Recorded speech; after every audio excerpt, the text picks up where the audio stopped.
How are we all? Just going to untangle myself.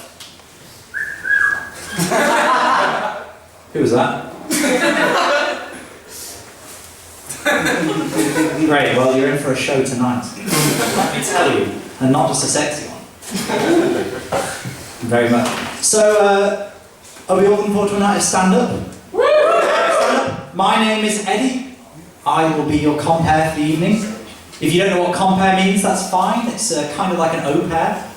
In that I've been shipped over from France at minimum wage to look after all of these people who will be performing tonight. So look forward to their stand-up. We've got fun stand-up for the entire evening. Where's that music coming from?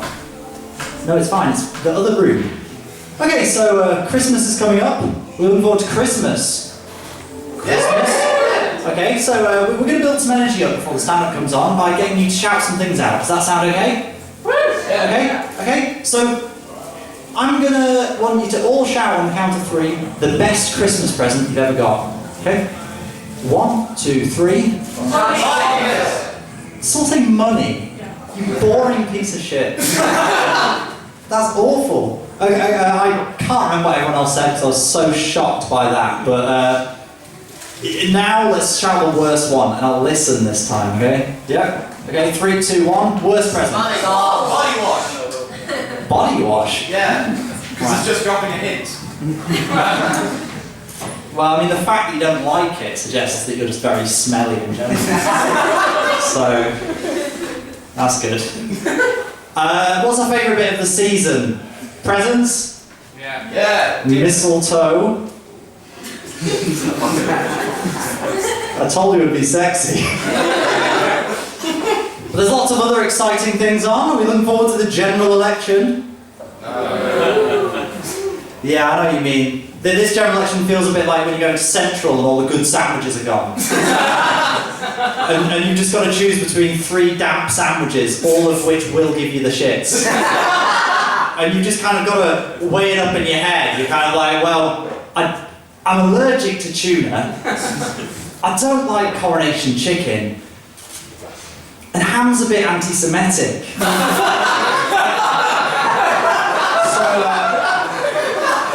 So that's all the politics out of the way. You know what else is happening today? Thanksgiving. Yeah. Ooh. What are they thanking for? Turkeys? I genuinely don't know. Does anyone know what they're thanking for? Helping the pilgrims. Helping the pilgrims. Great. Cool. And then tomorrow is Black Friday. If that's Black Friday, what the fuck happened on Thursday? What bad shit happened on Thursday? You only call something Black Friday if like a hole got opened in the universe the day before. Orcs invaded. Maybe that's what they're thanking for. They're like, thank goodness the orcs haven't invaded. Just you wait. Midnight tonight. Okay, so before we start with the stand-up, I'm going to need a helper, because I've got to do some admin. Anyone in here like admin? Any admin fans? Anyone madmin for admin? Anyone? Oh, yeah. Yes, thank you. Charity. Now, you've got a very special job. What's your name? Jacob. You're my favourite audience member, Jacob. Thank you, Eddie. You're my favourite, okay? And you're going to be the ringleader of this audience tonight, okay? So, when I gesture towards you, you're going to slowly start clapping. Okay. And then you're going to spread that clapping like an STD all around you. And the clapping will gradually emanate and hopefully ripple across the audience. Okay? And you're in charge of that, so if it fails, it's your fault. Okay? Not mine. Okay? Well, we can have a practice run first, okay? And then I'll introduce our next act and we'll do it properly. Does that sound fair? Yeah. Okay, so practice run, come on, start clapping slowly.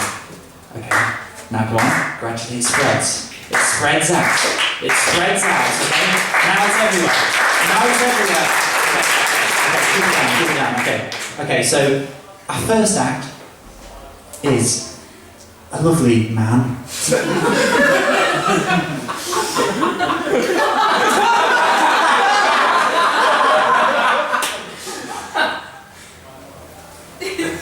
I may or may not stand by what I just said.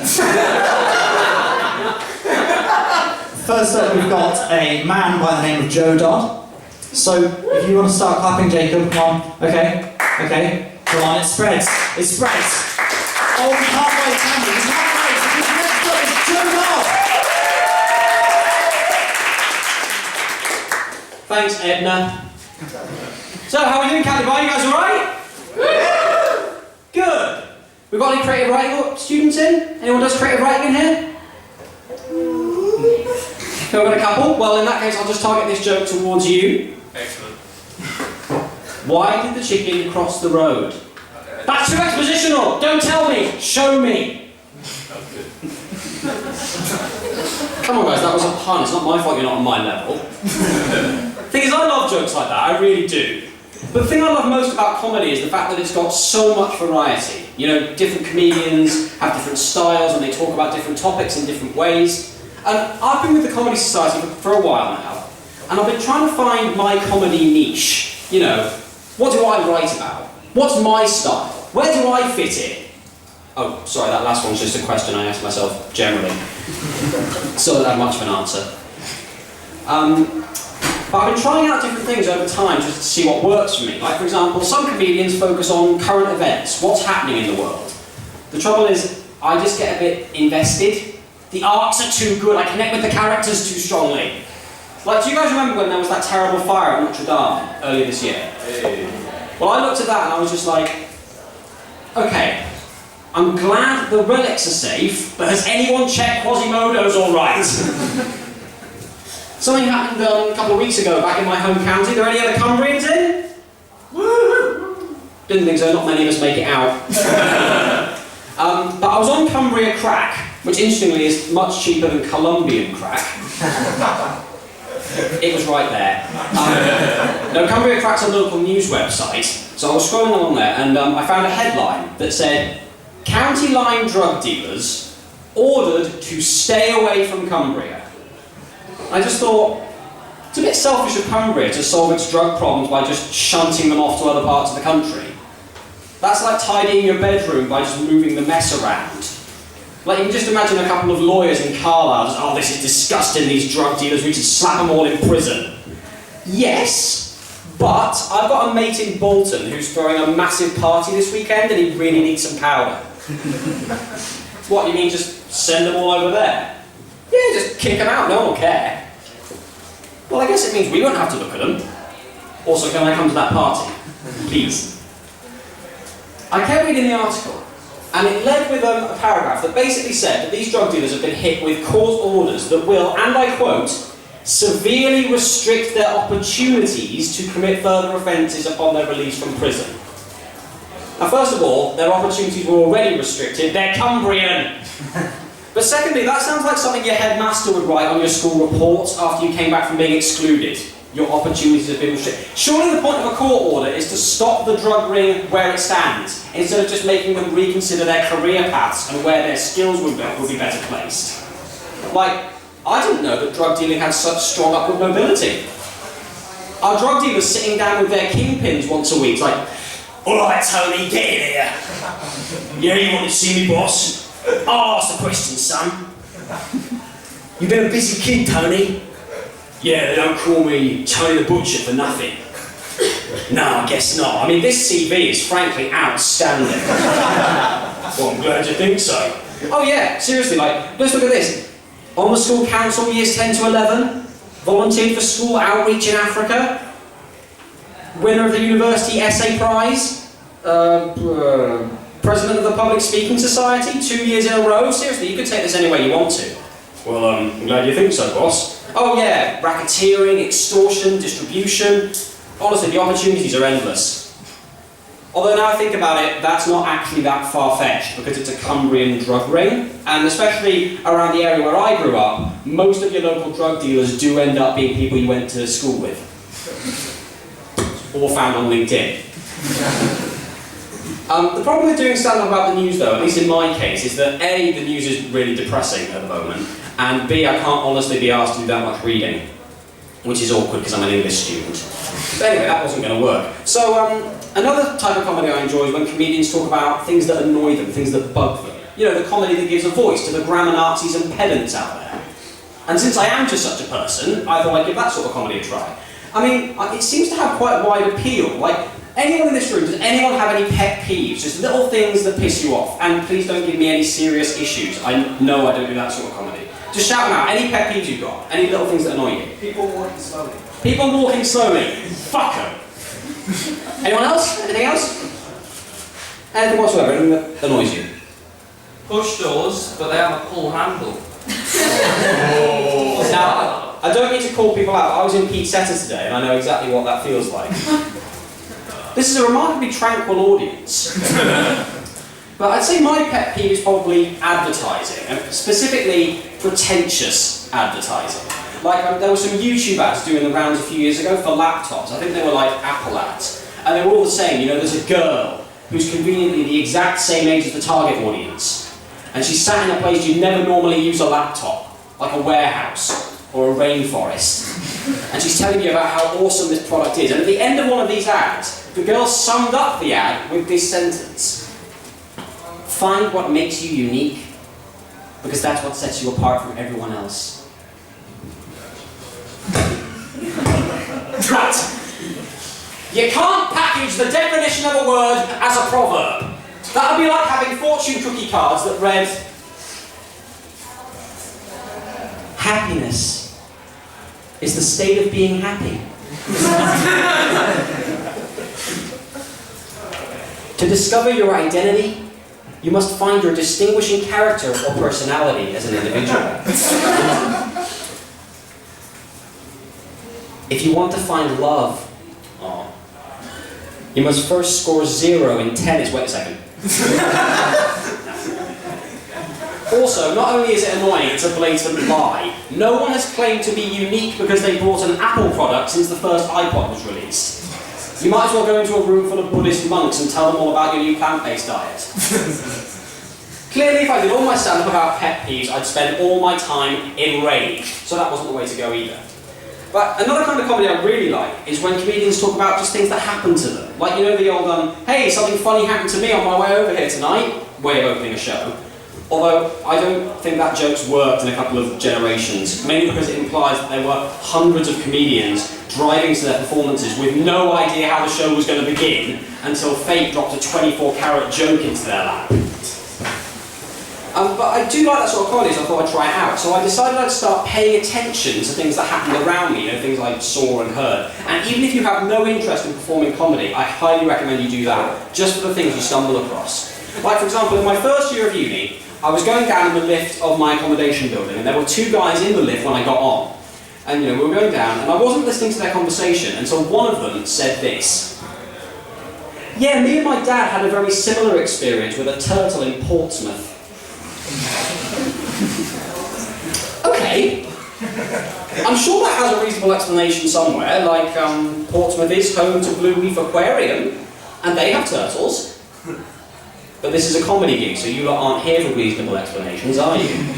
Seriously, my imagination heard that and went, "Do you want to go on an adventure?" And ever since, for 2 years, I've been trying to picture what that could possibly have been about. Like, first question is, where did the turtle come in? Think about it. We have no freshwater turtles native to the UK. That means it has to have been a sea turtle.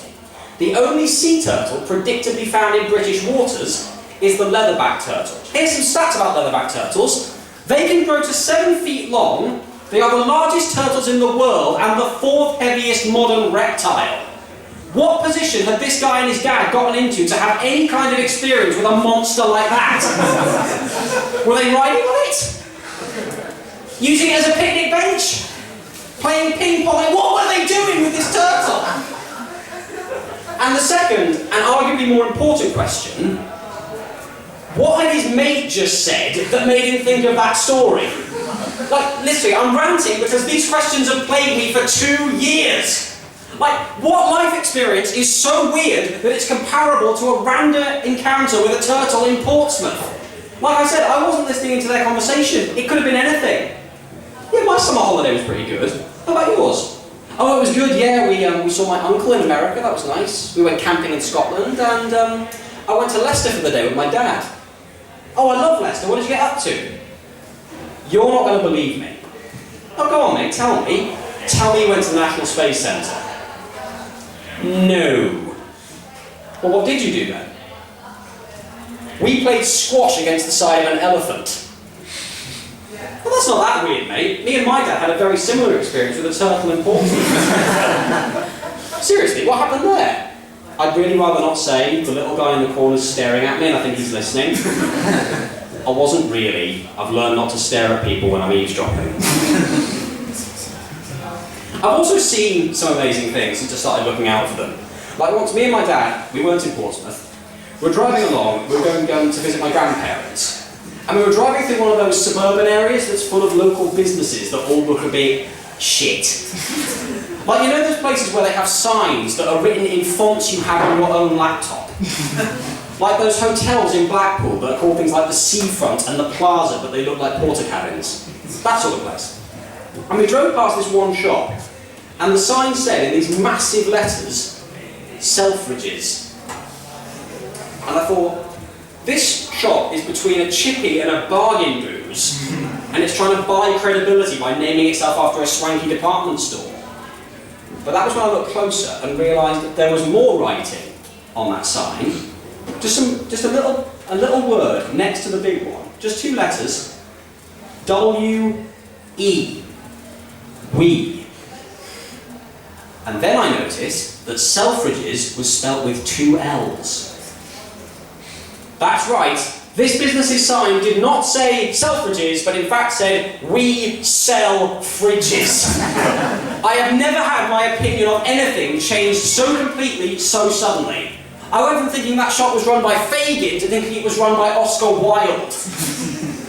And so, in the end, my mission to try and work out what kind of comedian I am has led me to realise everyone's a comedian in their own way. And that's the message I want to share with you lovely people here tonight.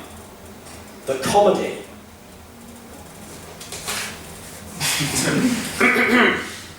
comedy is an art form based around humorous entertainment. I've been Joe Dodd, thank you very much. Good night. Thanks very much, Joe! And he picked up all this paper. You know, what a good bloke. What a good bloke picking up this paper. Absolute inspiration. I think we can all agree. Now, did anyone buy anything nice in Black Friday? Alright. It was tomorrow. It was tomorrow. I don't know, grey Thursday. Whatever. Okay. Thank you for that contribution. So yeah, I realised earlier when I was talking about significant events of today that it's actually the 5th anniversary of where I nearly pissed myself on a bus. Just putting it out there.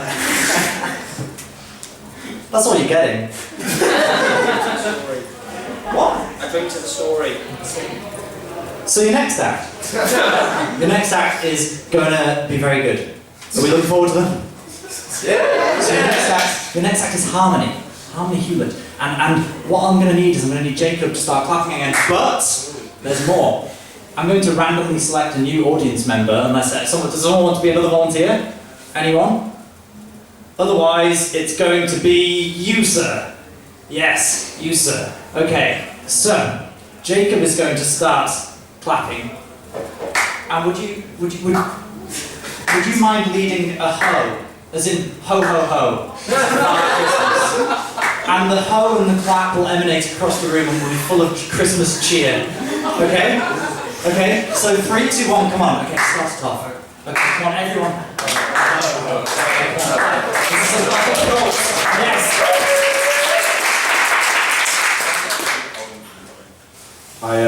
I got a new phone recently. For 5 years I had a Windows phone. Yeah, a Windows phone. Nokia and Microsoft marketed it as a phone. And I'd call it a disability. Yes, I had that phone for ages, this just expensive paperweight, and eventually it broke, thank God. And now I have a new phone, and I'm happy.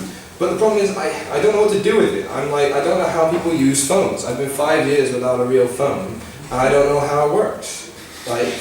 People call me, and I don't hear it. They say, "Why didn't you answer?" I didn't hear it. I watched Joker at the cinema like a month ago. I found out today that my phone was still on mute.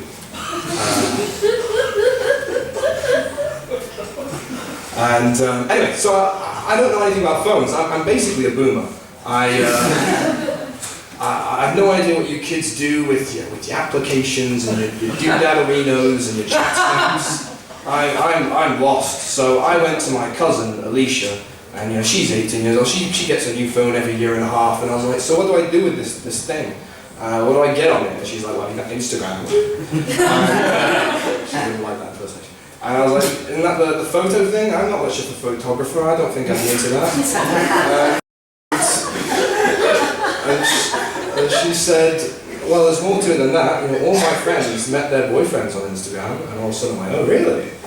And she says, yeah, all you have to do is, take some decent selfies and dress well. And I said, it's not easy for me to dress well. Whenever I dress well, people think I'm gay. It's a massive problem. And sometimes I do dress well on nights out and stuff. And I remember once I put together this specific outfit. I was wearing a white shirt, tucked into some blue jeans, with a red belt and red Vans. I was dressed, something like this. Something like this. Can you take that, please? I'm looking pretty sharp, I think. I've shown off the guns a little bit. A friend of mine told me that girls love a man with 4 arms. Unfortunately, I only have 2.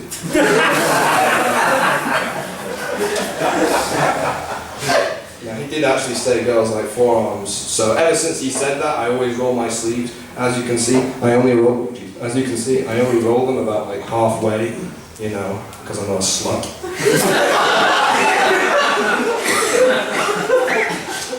Anyway, so I went out one night, dressed like this, looking, utterly fabulous. And long story short, the night ended with me alone in a bar, and I was sitting there trying to get a drink, and an old 50-year-old man comes up to me with a deep voice, and he goes, "Aren't you handsome?" And I was like, yeah.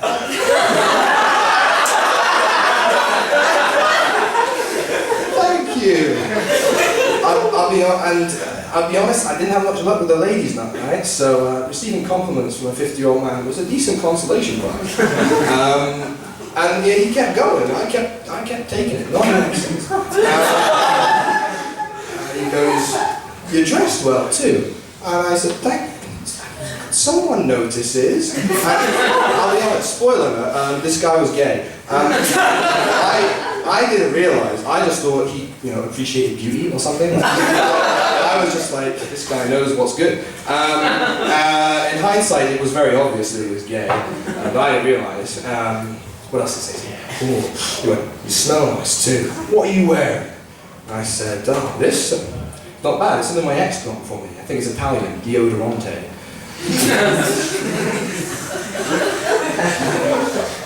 What else is there? Oh yeah, he bought me a drink, and I remember thinking, what a nice man.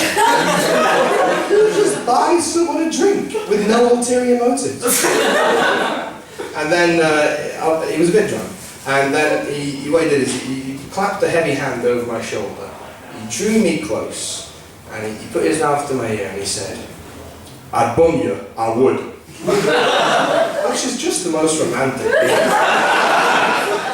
And at that moment I realised he might be gay. I'll be honest, I was a little bit afraid, and now I kind of get it why some girls are afraid of guys, because he was a lot bigger than me. I could outrun him, but if he gets a hold of me, that's me done for. So now I get it. I mean, women are never afraid of me. I'm not very physically imposing. I'm emotionally imposing. Yeah.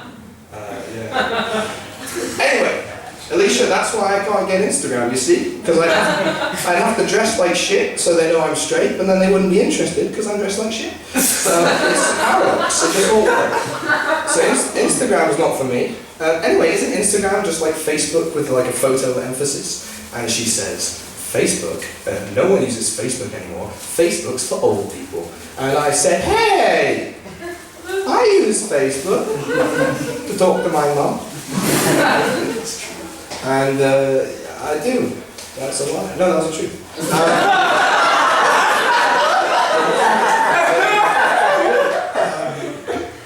And Facebook, right? You know, on Facebook there's something called frape. Anyone heard of frape? Frape is basically just when someone goes on your account and fiddles around with it, doing something embarrassing without your permission. Do we have anyone raise your hand who's been frape before? We got a couple of boys. You there, my lovely fellow, would you care to share? My friend changed my interests to Margaret Thatcher.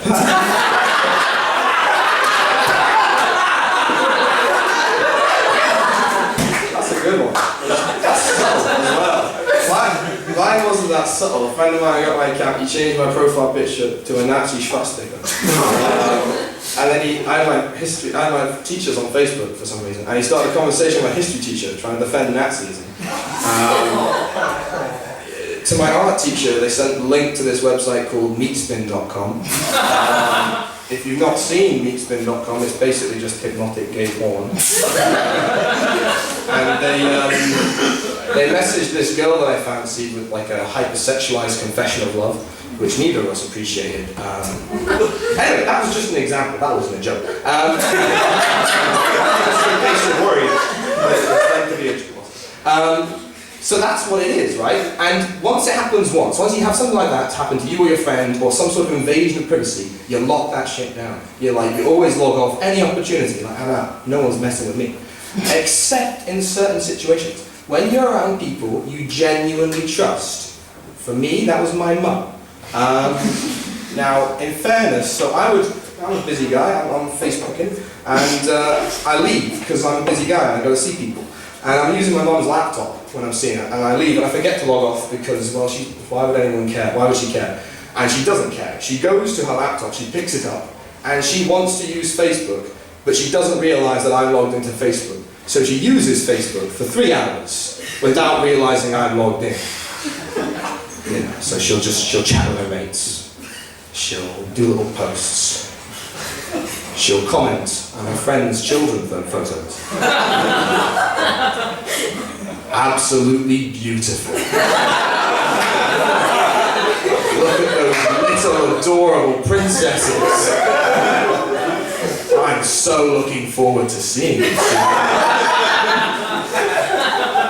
Now, coming from a nice old woman who's a friend of the family, that's perfectly innocent. But from a random 23-year-old man, it's worse than embarrassing. I'm worried she's got me on a paedophile watch list.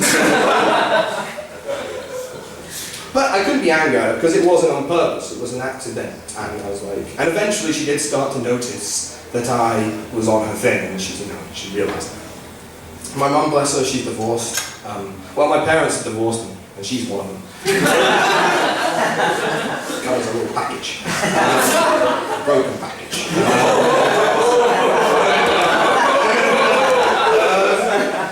What was I meant to say? Yeah. So basically, people think, coming from a broken home, it's weird and kooky. Nah, it's normal and basic. I'm just like all you guys. You know, I hear the same stereotypical stuff. My mum, when I was growing up, she'd say to me, you know what, Tom? You're just like your dad. But in fairness, she did mean it as an insult. The best thing about having your parents divorced is that you learn at a very young age just how mature they can be. I was on the phone to my dad one day, you know, I'd arranged to meet up with him, and you know, we were chatting away, he says, Tom, are you angry at your stepmom? No, I'm not angry, I'm happy. No, and he's like, you're not upset with her or anything? No, not at all, not at all. Then why did you do it? Why did I do what? Come on, Tom, stop messing about. She's been upset for weeks now, ever since you blocked her on Facebook. No, investigators in the room. It wasn't me. I had a prime suspect. So I went to my mum and I said, Mum, did you go on my Facebook account and block my stepmom? And she said, no, what are you talking about? I was like, Mum, I'm pretty sure you did it. She said, I didn't do it. I thought, but Mum, she was really upset, you know, she thought I'd fallen out with her. And she goes, shame.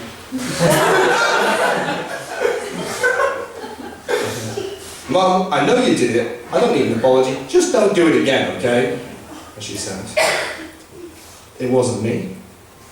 It must have been a cyber virus.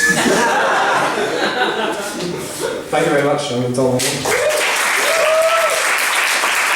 Thank you so much, Tom.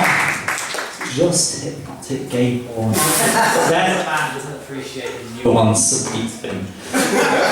So, this is very crackly, so what we're going to do is we're going to have a little 15-minute break. So, go and get a drink, have a wee, whatever you want, and then come back in 15 minutes when there are 4 more lovely acts for your enjoyment. So, see you in 15 minutes.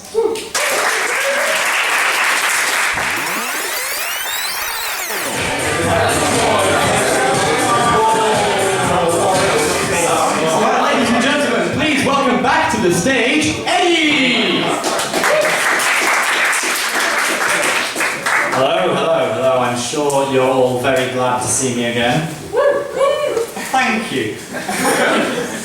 You know, it's a real confidence boost when you get whooped for saying nothing. Isn't that good? Thank you.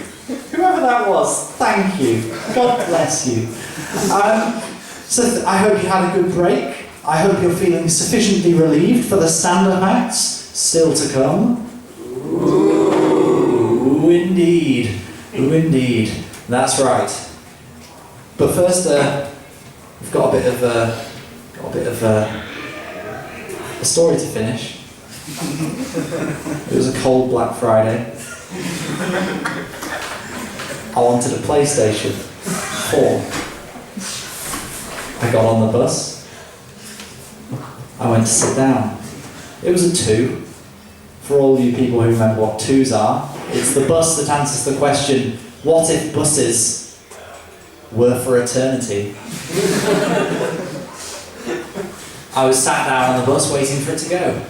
And then I realised, you know what, I need a wee. I need a wee, everybody. But like you wouldn't have a comfort break, buses don't have those. I needed a wee. Yeah. But the bus was filling up. It was getting very full, very densely packed. But after a little while, it hadn't quite set off yet, and I was getting very impatient. I felt the burst coming onto me. I felt the dam was about to be breached. I really tripped up. So I stood up, but it was too full. I was wading through the bus. I had to resort to kind of feeble, excuse me, I need a wee. Excuse me, I need a wee, I need to get off this bus.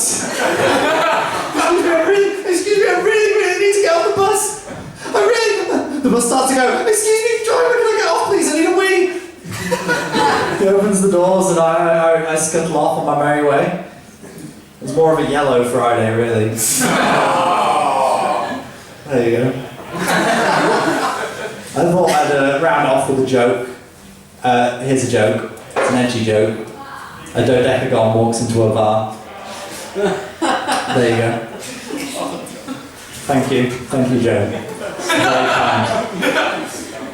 So, Jacob, are you still with us? Yeah. Okay. Tom, are you still with us? Tom, are you still with us? One more mystery person. Are you still with us? You, sir. Hello. What's your name? Isaac. Hello, Isaac. You're going to be the 4th of my little helpers. So Jacob is going to clap. Tom is going to hoe. Tom is going to jingle. And you are going to make a reindeer noise. You can, artistic freedom here.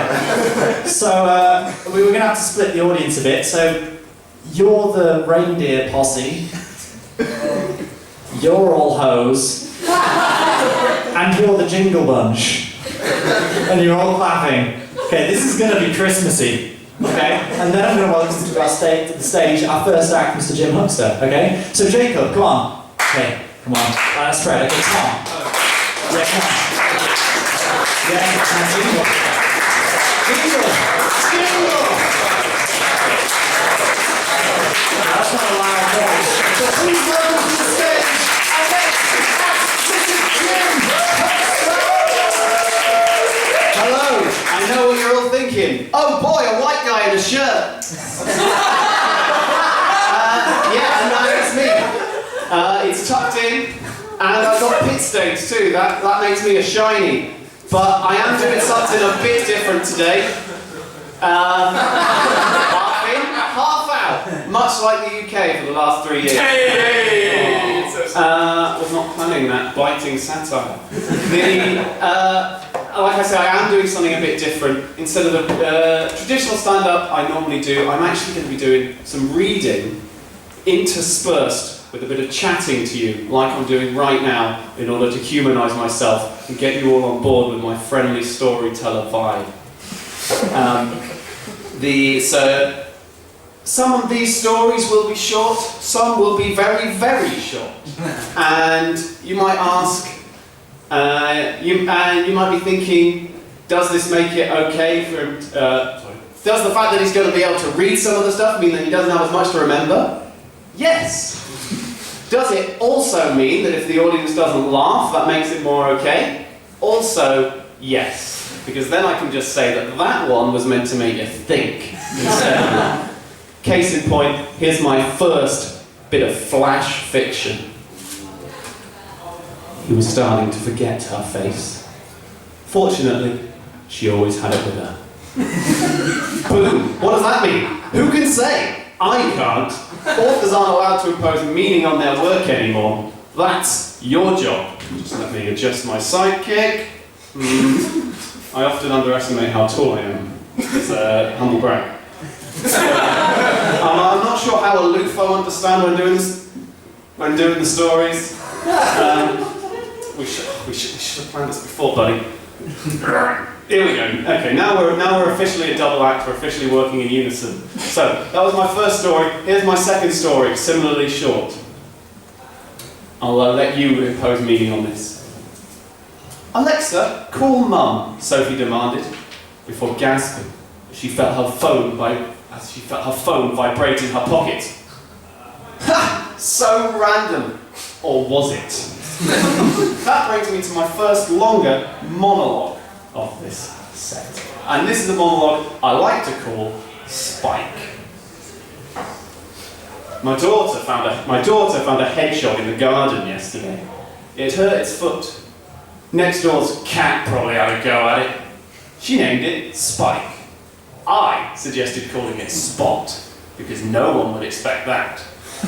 But I don't think my daughter liked that name. So, we take it into the kitchen and I give it a saucer of milk, and he seemed to enjoy that. But, just after that, my wife came back.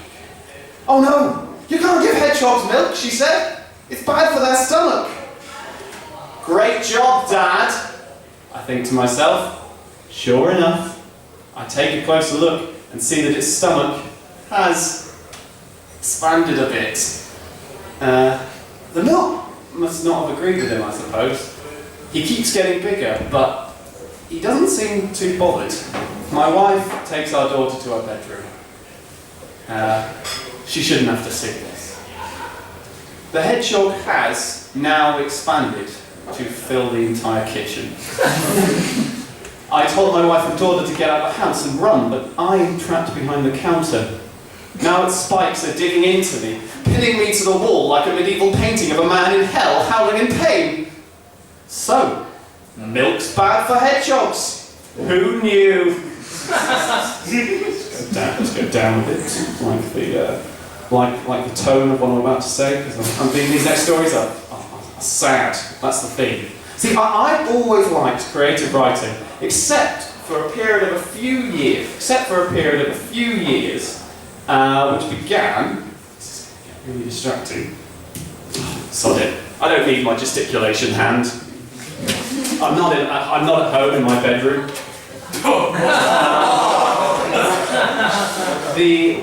I've always enjoyed creative writing, except for a period that began a few years ago when I did a minor in creative writing at university. Ironically, doing creative writing killed my creativity a bit. And I know Joe's already asked if there are creative writers in the room, and of course there are a few who else would have the time or inclination to come to a student comedy gig. And the thing about doing creative writing is that you have to read a lot of other people's stories. And the thing I found was that there was two themes that kept coming up. The first was car crashes. One time we had 3 in a week. Car crash stories, that is, not cars crashing in the cinema. Car crashes and dead babies. It was a bit morose. Don't know why they keep letting the silly buggers drive anyway. Their feet can't even reach the pedals. Plus, they're dead. They're not going anywhere. So, in honour of my time as a creative writing student, I have produced a few short stories for you that are sombre. And the first one goes like this. They found him soaked and clutching the toaster. Breakfast was ruined. He got down on one knee. After all, it would have been rude to just drop the flowers on the soil from a standing position.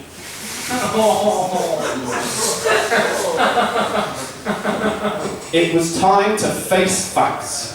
If he wanted to make the most of his season pass, he was going to have to apologise to the zoo. Here's another one. One look was all it took to tell him what he needed to know. It was dark. This is a crime-themed story. The cops were closing in. They were starting to build a list of suspects in the suicide investigation. This one is a classical tragedy in the truest sense. Alas, 'twas only as he emerged from the shower that he realised he needed a poo. We've all been there. So relatable. Lastly, for this section, a variation on a classic. Full sale baby shoes. Never worn. Didn't fit dog. A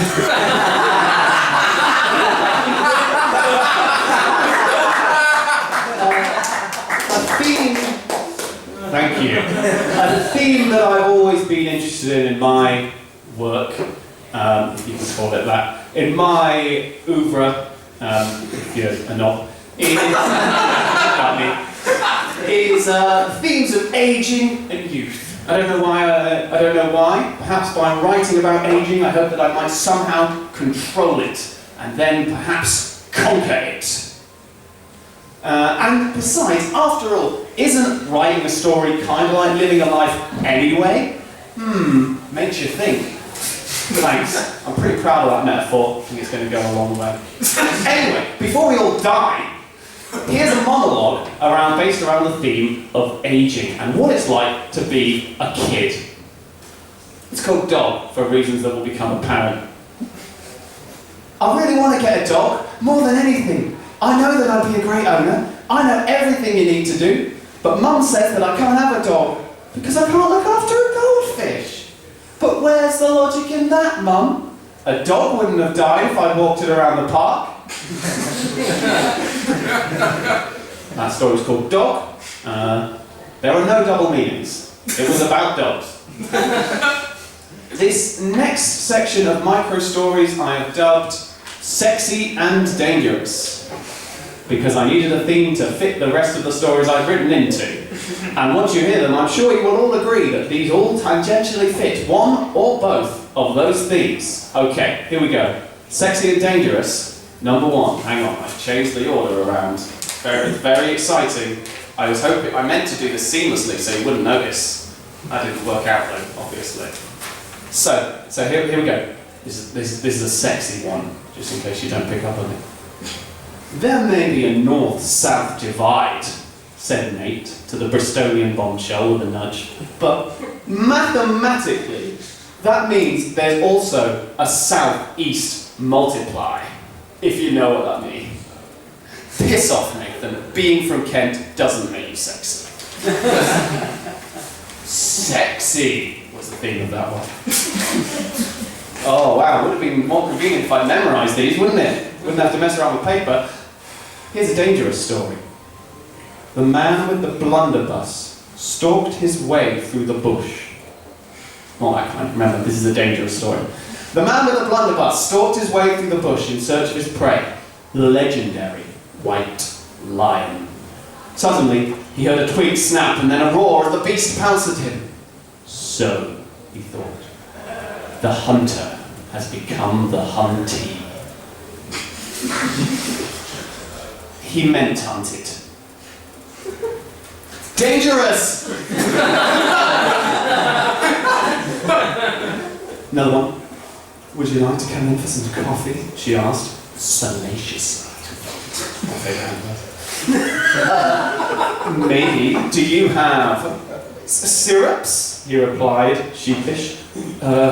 Sure. What about froth? Are you decaf? Sex. I'm inviting you for sex, Darren. Oh! Well, can I still get a stamp on my loyalty card for that? Sexy. I've been attacked by a finger. Oh, I've spoiled the next bit. I've been attacked by a tiger. Much scarier story. I've been attacked by a tiger as many times as I have fingers, boasted the proud explorer, holding out his hands. You've been attacked 0 times, replied the manservant. That's right, my fingers were eaten by 10 pigs. I count them on my toes. Dangerous. Here's my last monologue of the evening, and I'll let you decide whether it's sexy or dangerous. This is called Where Is It? Oh, where is it? I know it was around here somewhere. I distinctly remember having it in my hand in this room just before lunchtime yesterday. I remember because I looked at it, and then I remembered that the oven was on. So it's either in here or in the kitchen. I probably put it down on the table, so why isn't it here? Maybe I put it in that drawer. I think that's where we normally keep it when we're not using it. If it's not beside the bed. Or maybe it's this drawer. Ah, there it is, and already loaded too. Now where's that bloody burglar? I don't just do flash fiction now, I've also got several ideas for grand and epic science fiction and fantasy novels that I'm too lazy to write. So I thought what I'd do, before I go off and write the next Lord of the Rings, I'd float a few of these ideas with you here, and I can gauge interest, see where I'm going to go. So here's the first one. So this is an idea for a fantasy world. And this world is inhabited by humans, elves, dwarves and orcs, but instead of this being an analogy for racism, like it normally is, it's actually an analogy for race cars, and the elves go really fast. This one's an idea for a sci-fi. I'll set it up. This is the plot for a sci-fi book. The floor has got too hot, so everyone lives in giant travelling cities built on top of ice creams. And uh-oh, it's summer. Another fantasy story. It's like Lord of the Rings, but the elves, right, get this, the elves have pointy dicks instead of ears. Do they have pointy dicks with normal ears, or do they have pointy dicks where their ears should be? That's for you to decide. That's pretty much the distinction between high and low fantasy. Alright, this one's an idea for a sci-fi story. It's like Star Wars, but the lightsabers make an iconic retching sound every time they're activated. It's treason then.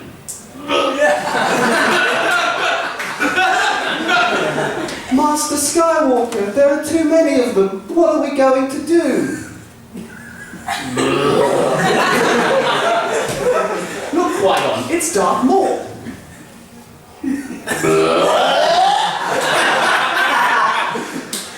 That one was really just a joke for me. Sci-fi idea.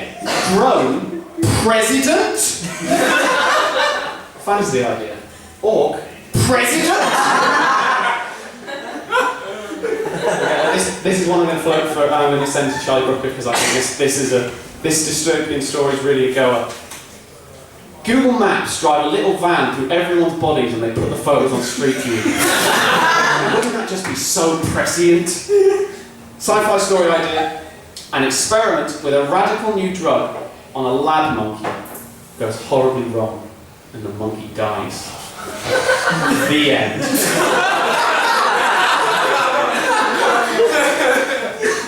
This one's less an idea and more of a title. Kindergarten Robocop. And so, with that $1 million franchise built on the popularity of 2 irrelevant 90s movies, I must bid you adieu.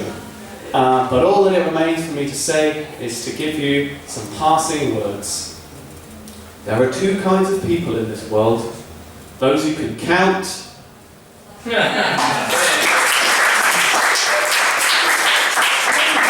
Everybody! Thank you very much, Jim. I've got one joke for you and then we'll move on to our next act, okay? I watched Spider-Man last night. Do we know Spider-Man? The film where the boy comes to terms with his new superpowers. Gripping. There you go, so now we're ready for the next act. The next act is...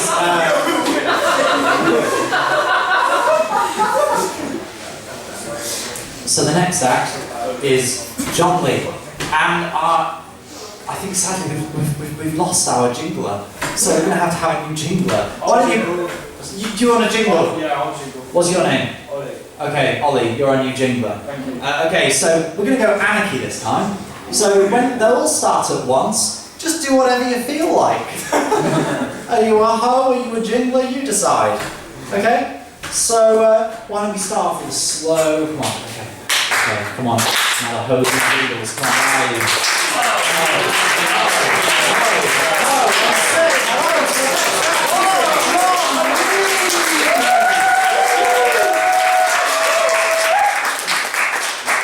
Jon Lee, everybody. Thank you very much. Hello, everyone. I'm Jon. In case Eddie didn't make that clear. So I think I should preface this by. Can you hear me? I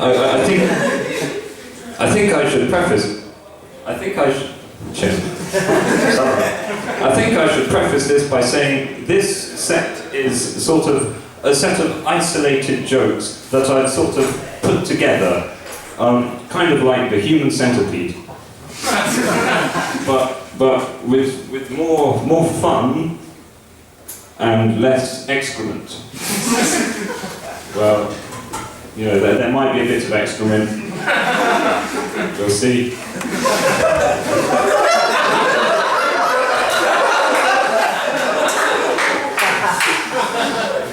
When I said I was shitting myself before this act, I mean, that's not what I meant. Okay. Right. So, as you can tell from the hilarity of that last joke, you can tell I've been doing comedy for quite a while now. So I'll tell you about my first couple of experiences in comedy. My first one was I was the compere at a local music event. So it was called an acoustic evening. And so, you know, they said to me the night before, they said, "Jon, we want you to compere." Now, some of you may not be aware, in show business, to compare means to do like what the lovely Eddie is doing. Yeah, like, I thought people were going to clap him then.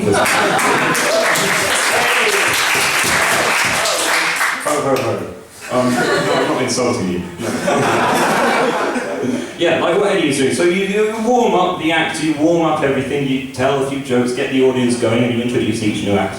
So that's the showbiz definition of compare. But alas, I did not know this. So I shall tell you what I did on the night. I hope that doesn't sound too bad on speakers. That was fucking awful compared to the last one. Bloody hell, mate, just come and get off the stage, you know, you're embarrassing yourself. And us. Come on, shoot off with you, come on. Right, next! So needless to say, I have not been invited back to compare at Birchfield Primary School. So that was my first experience in comedy. Off to a good start. My second experience in comedy was at a pantomime. And this sounds good, doesn't it? So I appeared at this pantomime, but not in the good way, because I was backstage. I was listed as a stagehand, but, you know, I might as well have been called deputy to the assistant shrub mover. They were hedging their bets when they asked me. That was a sexy wink. So yeah, the show was happening, and I was in my heroic business of moving a shrub, alright, putting the shrub down. But then I found I was a little bit late in my work of moving a shrub, and I saw the curtains were opening, and the leading actor was on stage, and the lights were going on, and so I was revealed crouching at the back of the stage. And there is no feeling, ladies and gentlemen, boys and girls, toddlers and babies, cats and dogs, fish and chips.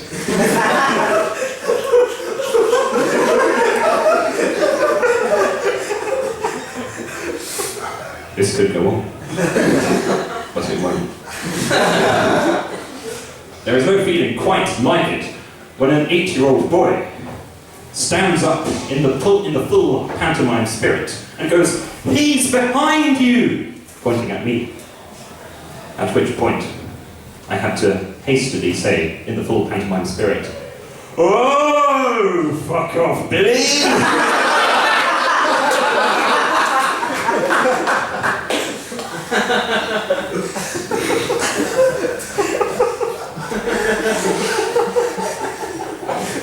The more observant of you may have noticed that both of these last two stories involve me swearing and shouting at children.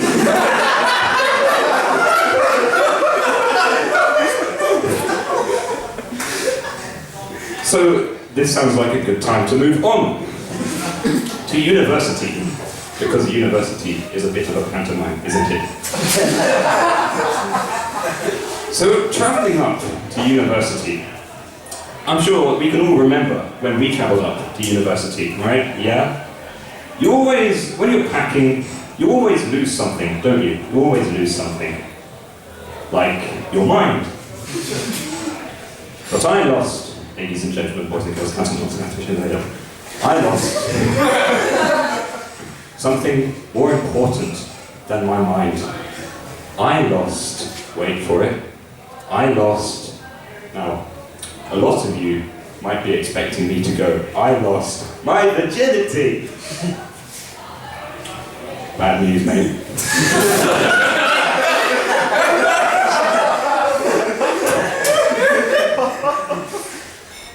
I lost, wait for it, I lost my electric shaver. Ooh. No, that's a blow dry. No, a shaver goes. So I lost my electric shaver, and this meant that I had to go for all of Freshers' Week without having a shave. Now, I'm quite a clean-shaven guy, and, you know, because I like having a clean-shaven face, and I can tell a lot of the young fellas in the audience agree with me on this point. And a lot of the young ladies as well, most of them. Sorry, ladies. But yeah, I don't like having stubble growing on my face. I don't like it. So I had to go for all of Freshers Week with it. Because, you know, people say, like, you get to like facial hair. But, you know, it just hasn't grown on me.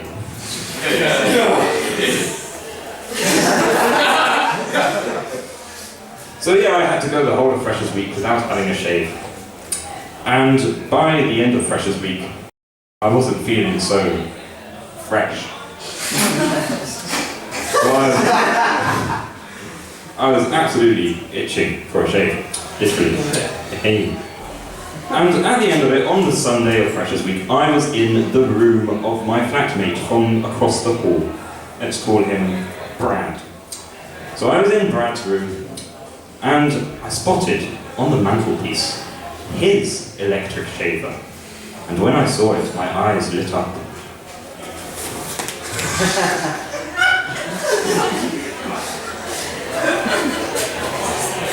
Have you ever seen anyone's eyes lighting up before? So anyway, I said to him, Brad, can I borrow your electric shaver? And he agreed that I could. And so I brought it back to my room to shave with it. And let's just say...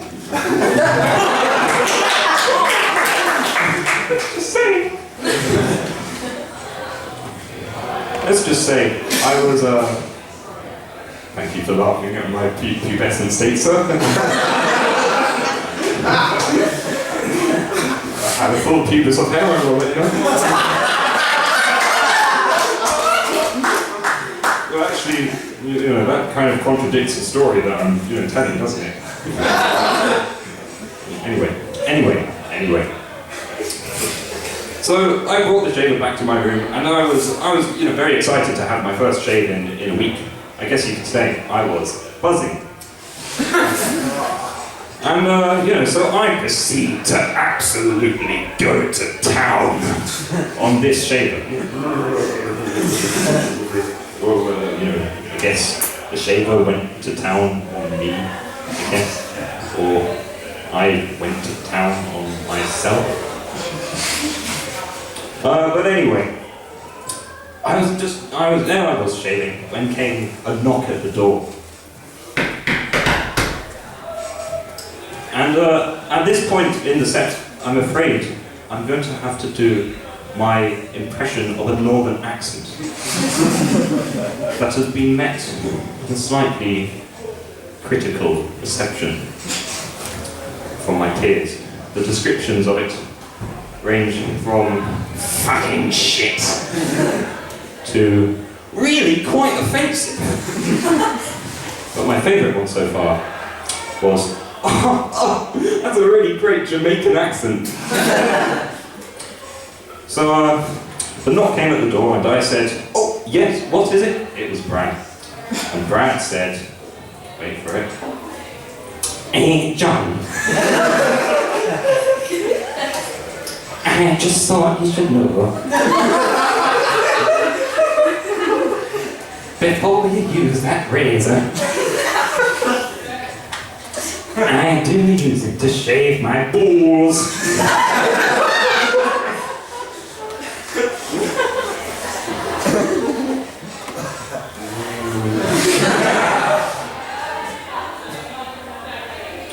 Well, anyway, I carried on shaving, and my arsehole has never been smoother.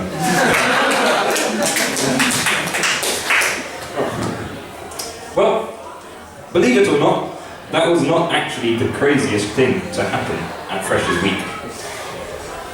I'm sure many of you in the audience can remember your Freshers Weeks. What I remember about it most is that there were a lot of fairs that happened. Lots of fairs, like, the freebie fair, the freshers fair.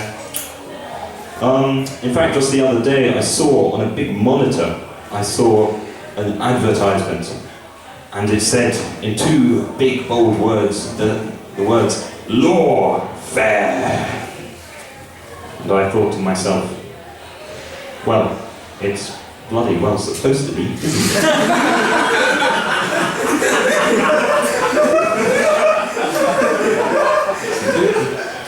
So anyway, but I would like to discuss the Miners' Fair. The Miners' Fair. So this is not a fair for people under the age of 18, and it's not a fair for people who extract precious ores from the ground.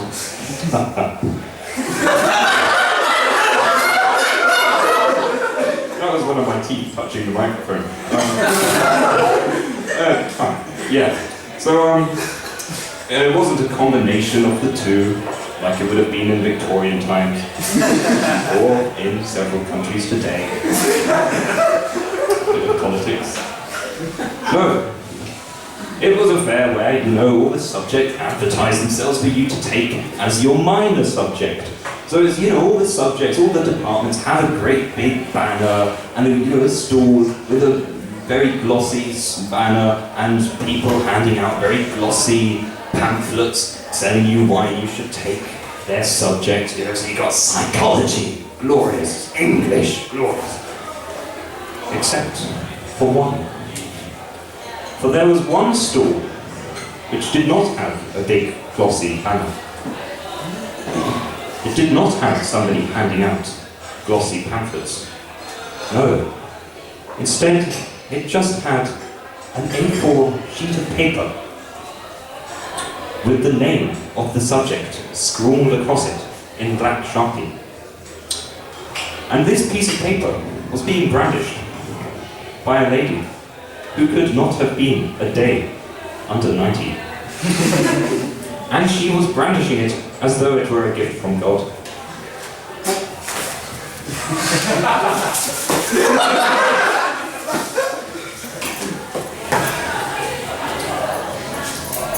And the most amazing thing about this spectacle, well, she was wearing spectacles, but, for God's sake. The most amazing thing about this was not the paper or the lady. No, it was the name of the subject that was written on said piece of paper. So as she was brandishing it, you might wonder, was it history? Because she was 90? Was it the arts? Because there was clearly very little funding for printing? Nay. Marketing. Ladies and gentlemen, I have been Jon Lee, and you have been Bloy. Thank you very much, Jon. Now, I reckon that we can just keep on that applause going, yes. Oui. And welcome to the stage, our penultimate act is Mr. Patrick Burton.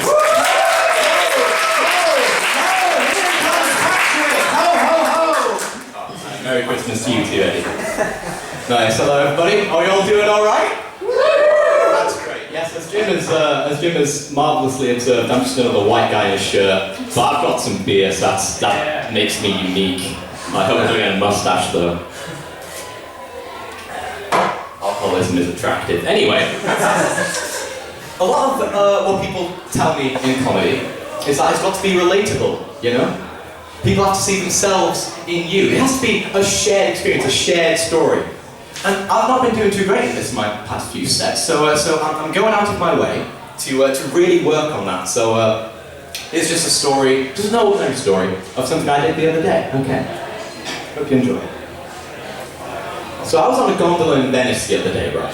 And me and well-renowned Hollywood actor Bruce Willis really wanted some ice cream. He was on the gondola with me, of course, we're good mates. But unfortunately, in the entire city of Venice, they had run out of ice cream. So we got on a plane and we were heading straight to Toronto, Canada.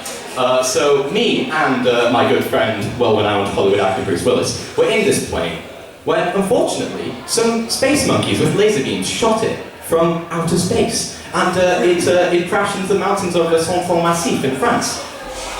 So I turned to my good friend, well-renowned Hollywood actor Bruce Willis, and I said, "Hey, next time, try the soup."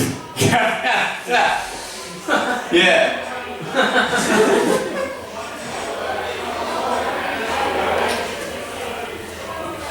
You've had ice cream with well-renowned Hollywood actor Bruce Willis before, haven't you? No. No? Oh, I didn't realise it was so special. Oh, we clearly can't talk about that then. Oh, This is terrible. This is terrible. I've got to think about what's hip, cool, attractive. Absolutely not me, but we can think about something else here. Actually, it gives me an idea. Hold on, it gives me an idea.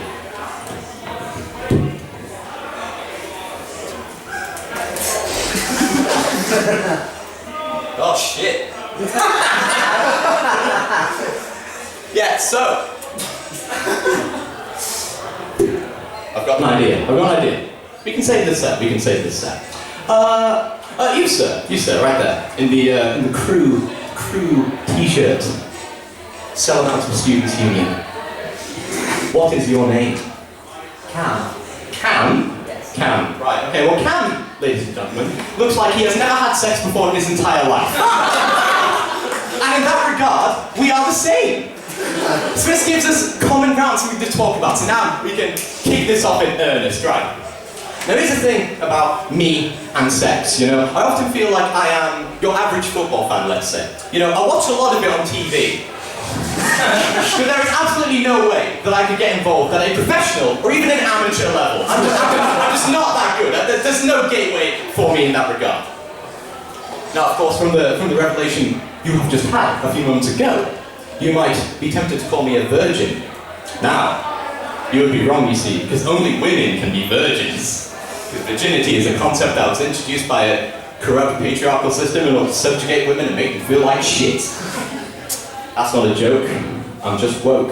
This is now woke at the oak. But enough of, you know, joking and woking. Let's actually talk about, you know, the sex, the intercourse, as the cool kids often call it. Now, since I've never had it, there are a lot of things that really confuse me with regard to sex. You know, like what do you say? I often worry about this not even just with sex, but with everything. I often find myself saying the exact wrong thing. Like, oh, do you think this makes me look fat? Yeah, a bit. Sorry, Mum. So what I thought I could do is I could think about all of the things that you should not say during sex, so that when I eventually get to the point when I have it, I know exactly what not to say, and I can avoid that general area.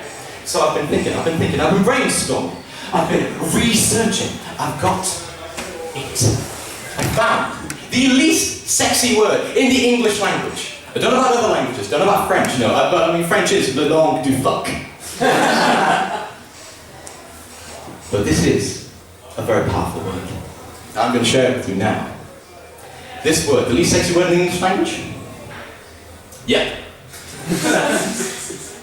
Incidentally, similar kind of strain. Yeah. Not sexy, unless it's preceded by O. Now, it doesn't just have to be a single word, guys. It can be a phrase, for instance. Say you're in the middle of this sexual congress with another person. Well, not necessarily during the middle. It can be at any point, you know. Consent is very important. You can say no at any time. That's an important thing. But let's say you are indeed doing the do. You should not say this phrase. You should not say, "Are you having fun?" Because then, you know, you can get your clipboard out, you can get your pre-assigned questionnaire out, you know, how does this compare to your last experience? What do you think could be improved? What would you rate this on a scale of 1 to 10? Oh, thank you, please come again. I'm really proud of that one. But we've dealt with what not to say, so we need to deal with what not to do. There are various things which you should not do. There are various things which confuse me about sex, which people do actually do. And I'm like, what the fuck? For instance, I personally do not understand the attraction to anal sex. It's just not a thing that I am ever going to do. I mean, to me, it just seems like it's fucking shit, you know what I mean? Oh, but Patrick, it's okay, you know, because that's where the male G-spot is. Like, yeah, okay, I get that, but I just think, you know, if I was designing the human body, you know, I would put it in a more, you know, decent place, a more, like, actually good place to put it, like the belly button or the elbow. But no, oh no, Patrick, it's fine, you know, like, because if you wear a condom, oh, well, you're not gonna touch anything. It's totally fine. Oh yeah, mate, just like how I've just run this bath, so let me just put these clothes on so I don't get wet. Oh, sick. You know, I understand if it's something you want to do, but I'm just not that sexually adventurous. Another thing, which I really, genuinely do not want to do, you know, become a literal motherfucker. Because there's been this strange influx of incest porn. I don't know if you've all noticed it, but it just seems very... two sisters, and there is absolutely no way that I would want to have sex with either of them. Mostly because they are completely unattractive, but also because that's just not something I want to do. That's not a general area I wish to go. I mean, if you want their numbers, I can give you them afterwards. I really need it. Anyway. Indeed. Now, I feel like, it's come about this sort of incest craze, if you will. The incest, this wincest sort of movement has come about in recent years. In large part due to George R. R. Martin's Game of Thrones. That's a little thing, you might have missed it, it's not like, it's not too big. But, there's a character in that, Jaime Lannister. He indeed has various moments with his sister. They have a child. They have a lot of fun, that's okay, That's okay. Except it's fucking not! No, it's not. That's weird. I don't like it. Nah. No. Understand, he's a cool character, he gets his arm chopped off, so when he has to learn to fight with his left hand, that's a really cool thing he does, he's there from the very start to the very end, which is a very unique thing in the Game of Thrones universe, but no, I just don't buy into that. But it's not just, George R. R. Martin's acclaimed series, Game of Thrones. It can't be that, You can't put something down to just one reason. It has to be something else. It has to be other things. And of course there's another thing. Let me introduce you, ladies and gentlemen, to the wonderful, wonderful world of hentai. Now, for those of you who do not know what hentai is, it is not a well-dressed cockerel. Let us go back, ladies and gentlemen, to the early 2000s. Kim Possible is on. You think, hey, she's pretty cute, because I'm like 6 years old, and I can't talk to girls, because they're icky. Now let's just imagine a few years past, you're 15 years old. You still have this crush on Kim Possible. And you're doing GCSE art. And you're really horny. That's a great addition to your portfolio. I mean, your teacher's going to be a bit confused though, because of course, you're not doing life drawing until A-level. But anyway, that's a general origin of that sort of thing. Now, I often find that with other cultures, other countries, other groups of people, we often emphasize the weird things about them, we often emphasize the bad things about them. And this, of course, is true of Japan and hentai, but it's also true of other places. Let's talk about Germany for a quick instance, because Germany has contributed so much to the world, ladies and gentlemen. The Germany and the German people, in arts, in sciences, not just to Europe, but to the whole world. Bach, with his beautifully composed music. Immanuel Kant, one of the greatest thinkers of Western philosophy. Einstein, truly one of the greatest scientists of our time, possibly throughout all of human history. Now I get Nazism is bad, okay? I'm not trying to say it's not, okay? But if you're going to call yourself the History Channel, maybe populate your programming with something other than the life of Adolf Hitler. The secret life of Adolf Hitler. Hitler and Rommel, gay lovers till the end. Hitler and the occult. The strange musings of a mustachioed crazy person. Germany deserves more than that, and Japan deserves more than that, but we're going to keep talking about sex because, it's in and out and in and out. At least I'm given to understand that. I've never had it, that's just my understanding of the situation. But anyway, now, I'm going to talk to you about, hentai, this kind of, anime pussy porn, and Japanese war crimes. Now, you might be wondering, what the hell, Patrick? That's something of a strange jump. How do you get to, that, to that? Now, I'll tell you exactly how. For not 1.5 weeks ago, the Japanese government decided that they were going to review the laws of censorship, specifically those pertaining to pornography. Now, the way that works, ladies and gentlemen, is that genitalia, that's a strict no, can't see that. No, only your own, no one else's. No. So, what they do is they just pixel it out. They just pixelate it out. That's okay, fair. I can still see the boobs. I can make it work. But, with this removal, don't think of it as a removal. That's what you've got to do. You don't have to think of it as a removal. Take these pixels. Or pixelated pixels, but if it's hentai, then it's all pixels, anyway. But if you take these pixelated things, you move them here, and you put them on the Rape of Nanking, suddenly you can't see it anymore. Whoa, how did they do that? Oh, I'm going to look at at this now because I can't see that. I'm so distracted and enraptured by this fake vagina.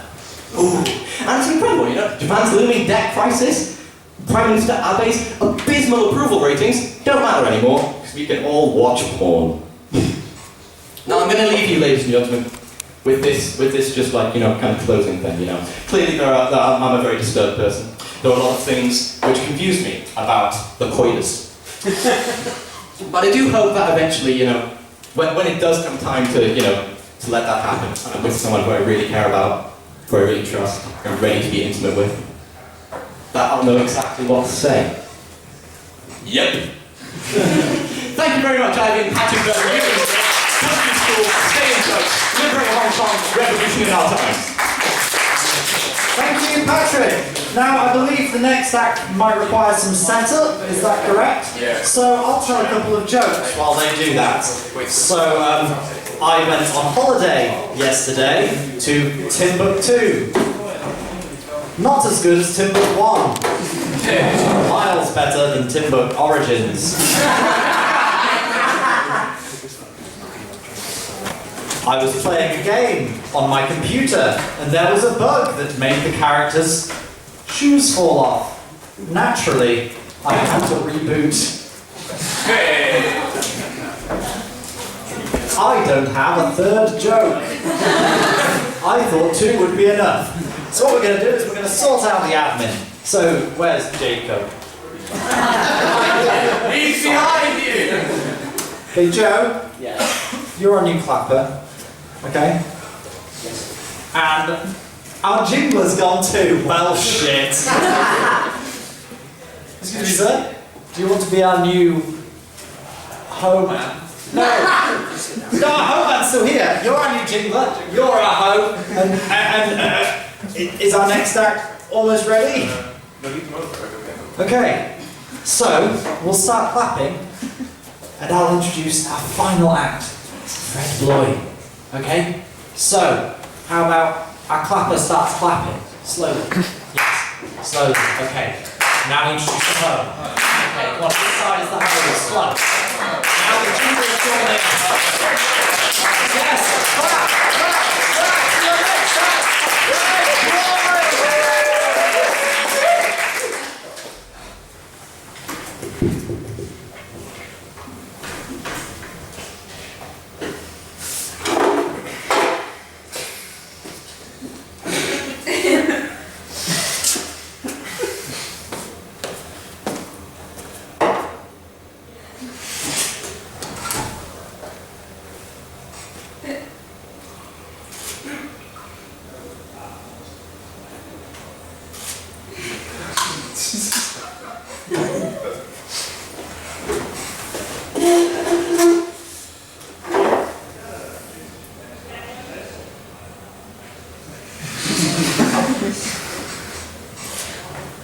Hello. My name is Frederick, I prefer Lee, thank you. Professional musician and music theorist. I'm going to be doing some music for you today. I brought my guitar along.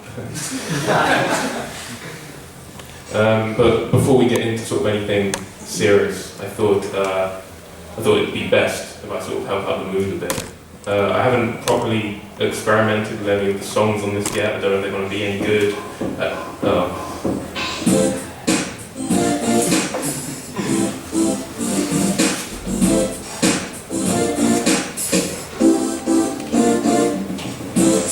That's enough of that.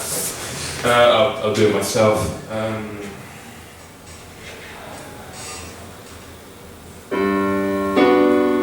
We all know this one, right? I like this one because it reminds me of futility. I mean, we're all gonna die, right? This one goes out to the people who are at the sort of back end of the room. You can't see me that clearly, but are probably still thinking, who is this strange man? Why is he playing the same 2 chords over and over again? And I could have sworn this was meant to be funny. Don't worry, I can change it up, don't worry.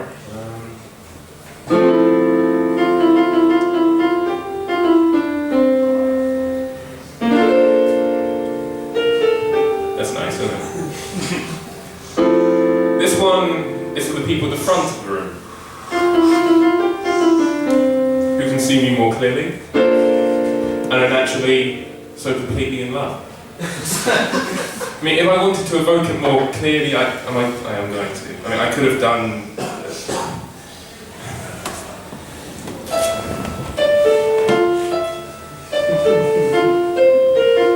You don't get that? It's a music set, it's already kitsch enough as it is, thank you. So, almost there, almost sufficiently warm. Just a couple of music puns to get everyone properly there. What is the holiest chord? Yeah, G-sus. What is the sexiest chord? I can feel it. That's a 6/9 chord. So now I'm going to take you all on a crash course in music theory. Please, do buckle up. So as you can see here, we have two clefs. The one on the right is the high one. That's these notes, yeah? It's called the treble clef, arguably the most troublesome out of all of them. The one on the left is called the bass clef. That's the notes down there. There are other clefs. We don't like to talk about them because only sort of bad performers and bad instruments. Sorry, I have a cold. If you desperately really want to know about such clefs, you can talk to me at the end. I will link you one of my favourite websites. It's a BuzzFeed page. Top 10 clefs composers don't want you to know about. We also have a lot of notes here. They sound nice, all equally important. You can say they form a kind of equal communist music system. But there are some slightly more relevant notes, you could say. Most pieces sort of start around C, that's that one. If you're tuning, you normally use A. Unless you don't tune to A, and then you use A sharp. Yeah. So these are sort of the three most important notes in the sort of communist music system. If you like, you can call them the Stalin, Lenin, and Trotsky of the communist system. Of course, it can't be entirely communist because the blacks and the whites are still separated. Anyway, moving on. You can put some notes together. They sound nice. For example, that's nice, isn't it? or even, yeah. Or you know, like if you can really push the boat out. That last example we call jazz. You can also get notes of different lengths. For instance, a semi-breathe is normally 1, 2, 3, 4 beats, except when it isn't. A minim is half of that, lasts for 1, 2. This goes on for quite some time. A crotchet is half of a minim. A quaver is half of a crotchet. You eventually get to note names such as, excuse me.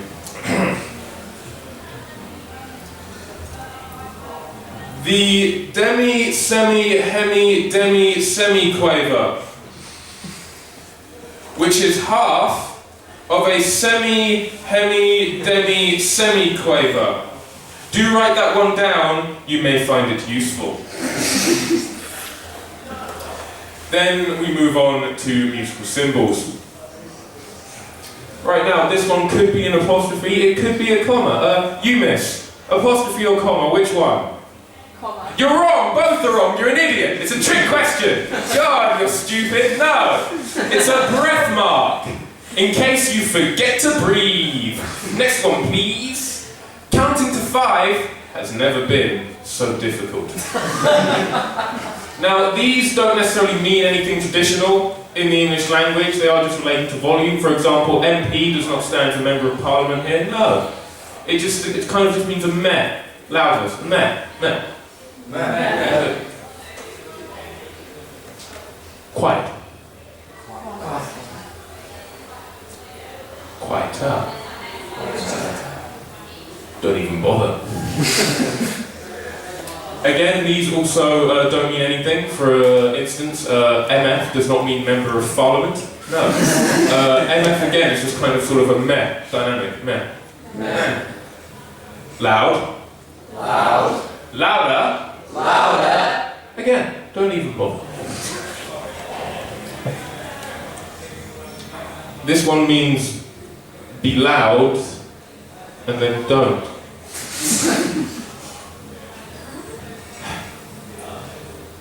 This one means be loud and then don't.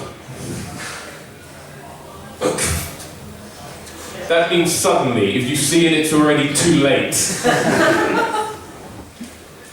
This is a slide, for instance. You can go back down as well. A bit cleaner. It's only really fun when playing it on a trombone. And it's also the only fun thing about playing a trombone. Oh, just there, bottom corner, can we go back please? Back to the coda. That's simple. Off! This means suddenly. If you see this, it is already too late. So the top one, ritornello,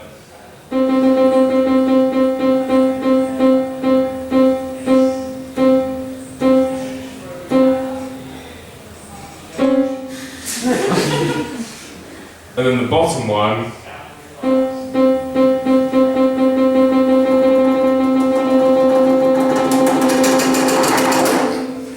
so one of them slow, one of them faster.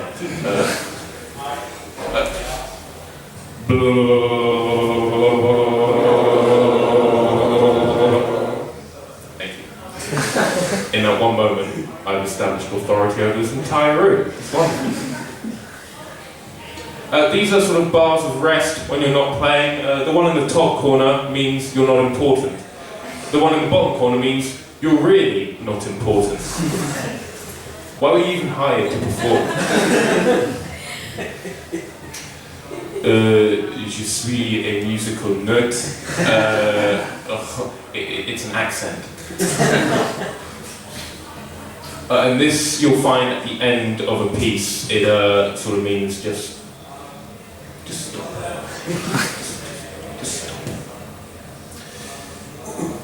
I now come on to something known as enharmonics, which is when you have one note that sounds like one note, but it's in fact a different note.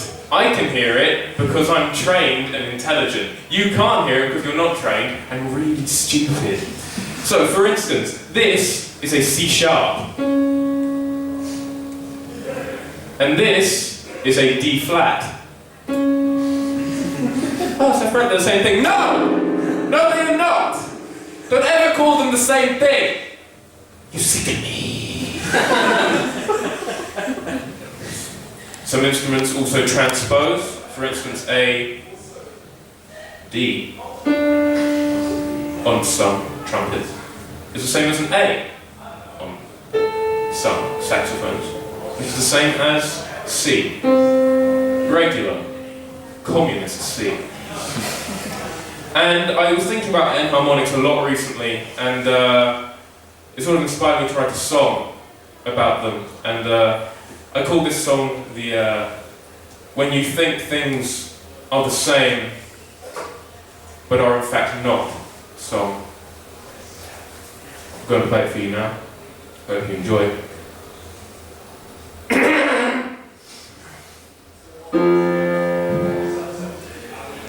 So you're lonely,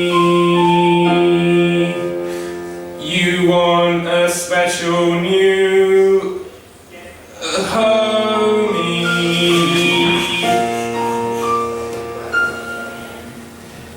but the female kind, otherwise known as a partner, but you're desperate.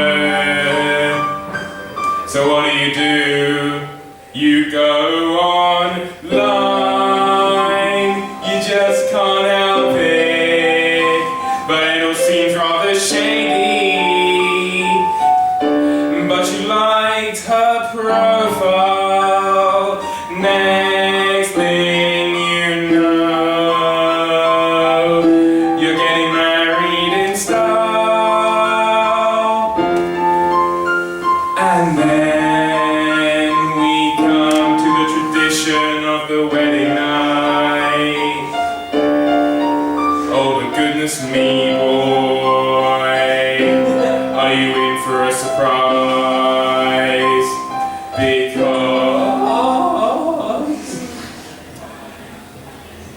you've been catfished. And that's not your wife. That's a man. And that's a penis. Sorry, that's quite big actually. I mean, look at that. And now he's asking me to feel it. Oh no. So what do? You get out of there.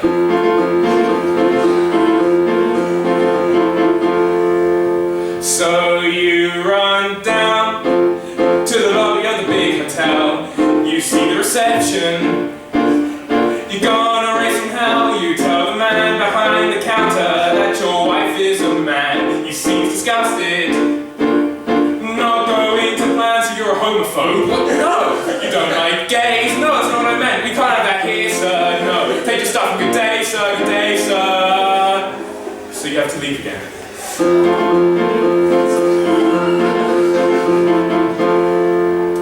So there you are, out on the street, kicked out of a hotel, no shoes on your feet, a taxi you soon find, but the driver doesn't speak your language until he confides. I was speaking Spanish, because we're in Mexico.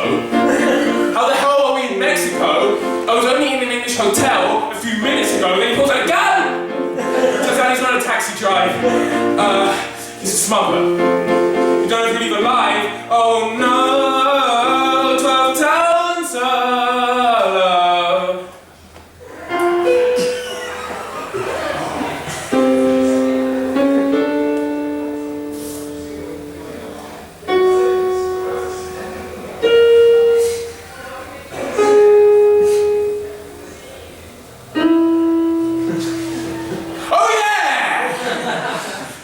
So he lets you off on one condition. You take some parcels back to the UK, but you get stopped at customs, cause that's not flour, boy, and that's cocaine. You say you didn't know how it got there, to the man in the interrogation room, but you recognize that man, boy. Yes. That's your groom. He notices you. You want to cry. He says he's missed you. You want to die. He says we've unfinished business. You don't know what to say. He takes his shirt off and responds. We need to search for more drugs. Yeah. In your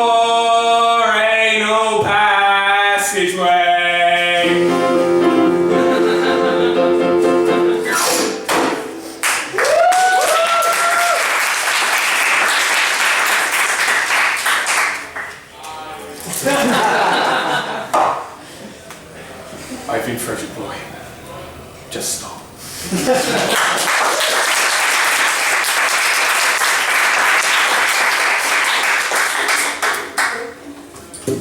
Thanks very much, Fred. Well, you've made it. You've made it to the end. I'm glad you've all stayed around. Before we go, I'm just going to tell you about two things coming up in the near future. So, next week, on Wednesday the 4th of December, there's a sketch show, Dead Men Tells No Jokes. Dead Men Tell No Jokes. In here? File Common Room. File Common Room at 7 p.m. 7 p.m. So go there if you want to see some fun sketches and comedy things. And the second event is the Society is celebrating its 10th anniversary, and we're doing a gig on Saturday, 7th of December, in here. At 7. Is that right? Yes, 7 o'clock in here on the 7th of December, 7-7. Oh.